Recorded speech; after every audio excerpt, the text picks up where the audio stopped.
NorbCam drive stream right now. Just heading up.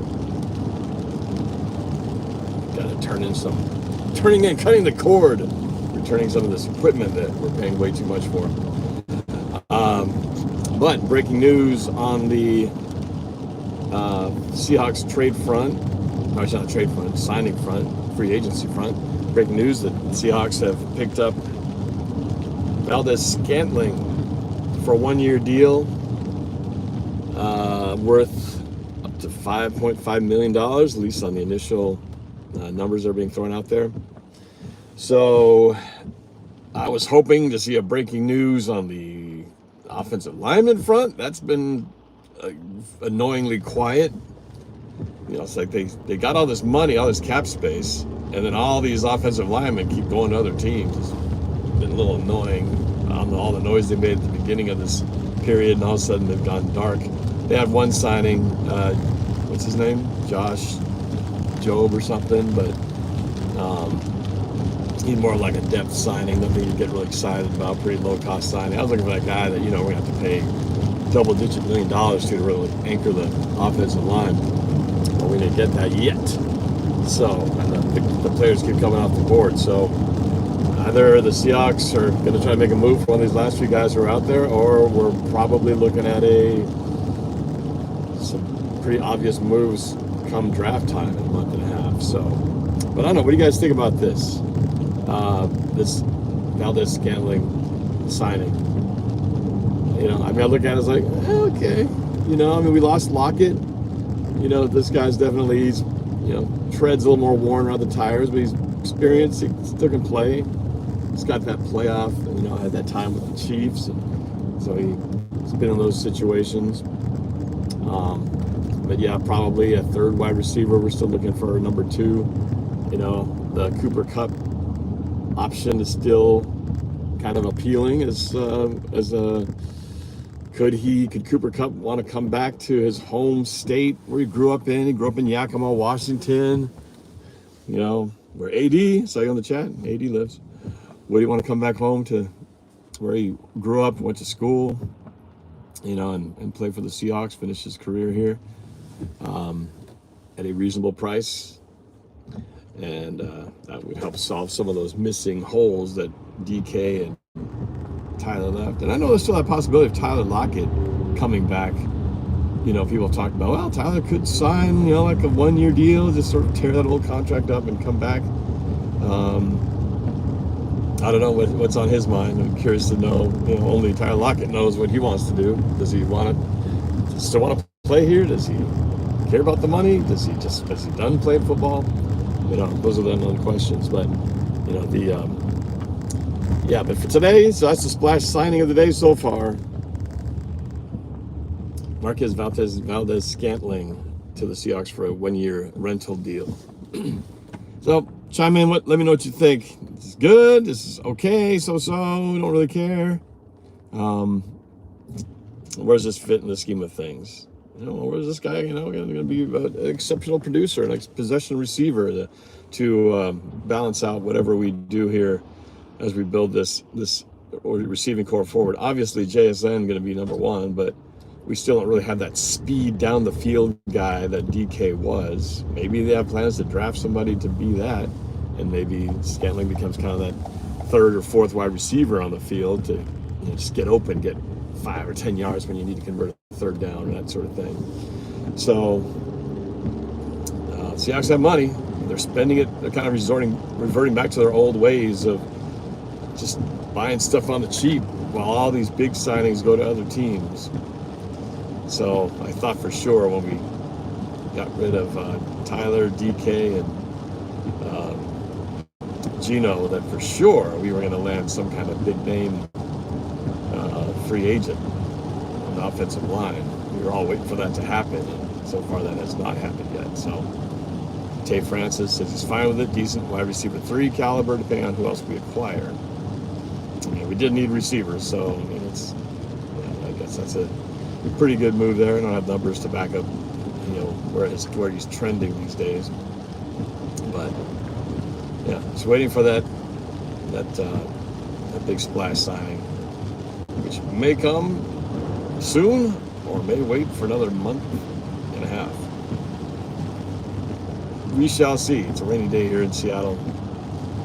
Gloomy weather. We actually have pretty decent weather, but yeah, it kind of sucks. Personally, I had a crappy day yesterday. I was driving, this is my Toyota Highlander, and I got one of those storage things on the top. I don't use it very often, but use it every once in a while, but I hadn't removed it since the last time we had a production. You can probably see where I'm going with this. And I was listening to the radio, catching up on all this sports radio news, and normally I park this car outside on the sidewalk when I have room for all the cars in the garage.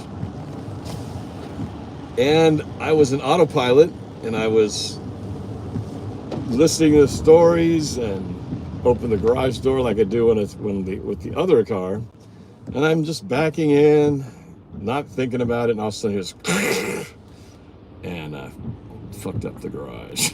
So I have to get the garage repaired or probably replaced.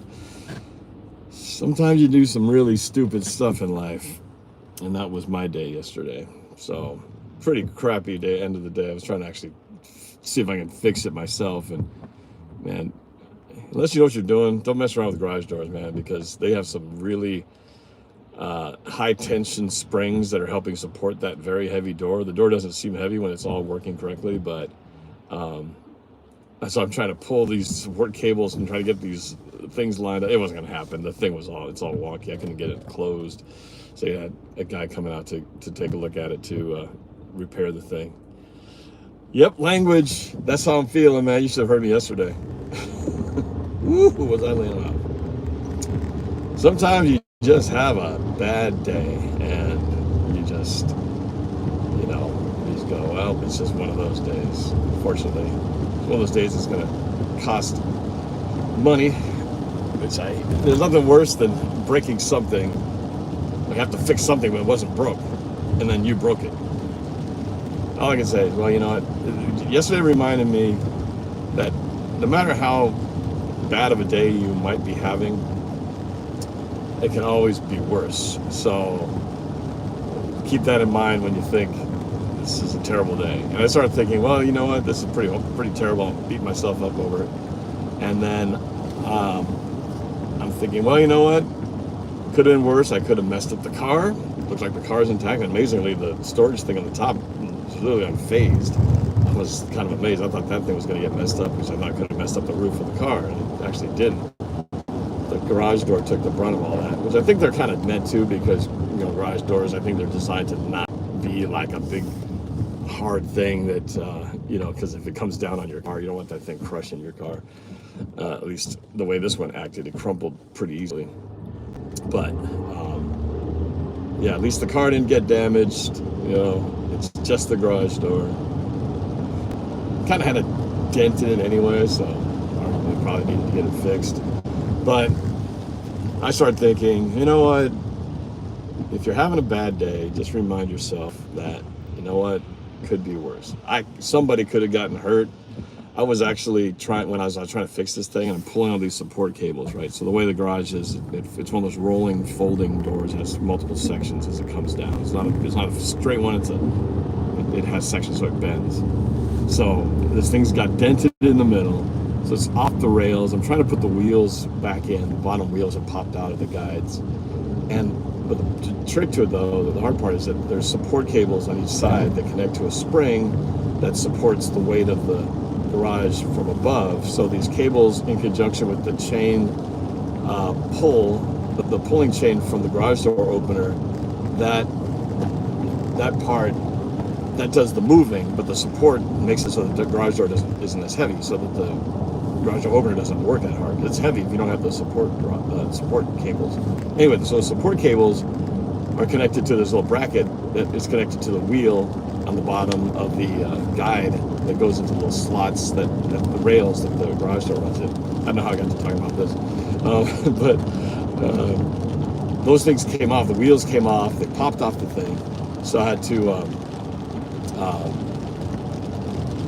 try to put that back in. But to do that, you have to pull the cables down, because the cables are trying to pull up, because they're meant to lift the garage door up. So I'm trying to pull these cables down while trying to readjust this thing. A couple times they slipped out of my hand and snapped up like this big piece of metal, sharp metal that the wheel goes into. You know, it slips out of my hand a couple times, and I'm like, you know what? This ain't worth losing an eyeball or slicing my face or my hands open. You know, it's time to just let an expert deal with this. So, doing the towel. So this afternoon, I'm gonna have a garage guy come over and do an estimate. But so while I'm pissed at myself for having created this situation that never existed in the first place out of just basically lack of paying attention, I'm fortunate that nothing else got damaged, that I didn't get hurt, nobody got hurt, and just a reminder that, A, pay attention to what you're doing, because when you just, even while driving, I'm speaking on both sides of my mouth. Here I'm driving and I'm doing a live stream while I should be paying 100% attention. I'm not looking at you, I'm looking at the road, so I am paying attention. But nonetheless, you got to be aware, you got to be ever present in the moment, because when you're distracted, even by the smallest thing, it's amazing. I look back and say, how did I do that stupid thing? What made me think, how can I be so stupid to A, drive the wrong car into the garage, because that's not where this car normally goes, and B, to forget that I had the roof thing on top. And I just thought, you know, it's because I wasn't autopilot. Have you ever done that?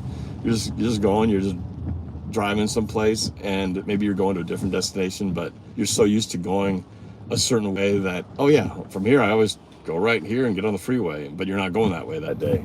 I've done that before, like, oh, but I turned, I'm not going here. But you're just so used to the pattern. Well, I was just so used to the pattern because I'd been driving the other car. Anyway, so just a reminder, two things: be aware, pay attention, be present in the moment, and two, just remember when your day is, if you think your day is as bad as it can get, it could always be worse. So be grateful for what you have, because you can always lose that. And then you think you had a bad day and you go, man, I'd trade this day now for what I thought was a bad day. So appreciate and make the most of every day you have, and be present in the moment, because sometimes that lack of attention, because you're thinking about the next thing you're going to do, or you're thinking about something else that's on your mind. I was definitely had a lot of things going through my mind at the time, but when you start thinking about other things, that's when it takes your mind off of what you're doing at that split second, and then all of a sudden you don't do the right thing at the time you should be focused on the one thing. So easy to do. I find it's not hard to get distracted. It's easy to lose your train of thought, whether you're just doing a menial task or something as important as driving or anything. Just one little distraction, your mind just can wander off for a second, and then all of a sudden you're just not, you've made a mistake. That's why the driving thing, I think, is such a big deal, because, you know, obviously when people are texting on their phones and all that stuff, it's such a moment that you know you're not paying full attention at the time, and when that happens, it just takes a minute. It takes a second, less than a second, before something to suddenly change. And if you're not right on the spot, that difference between being locked in versus eyes to the side somewhere, to change all that. So that being said, I should probably get off the phone here and pay attention to what I'm doing here. Just like this car suddenly comes to a quick slowdown. If I'm not paying attention, boom, my rear end of the dude. All right, so we'll see if there's any other breaking news. I'll try to bring it to you. But Marques Valdez-Scantling to the Seahawks for a one-year deal up to $5.5 million. Stay tuned, keep watching. More stuff to come, I'm sure, hopefully. Be grateful and pay attention. That's my words of the day. All right, take it easy, y'all. Go Hawks.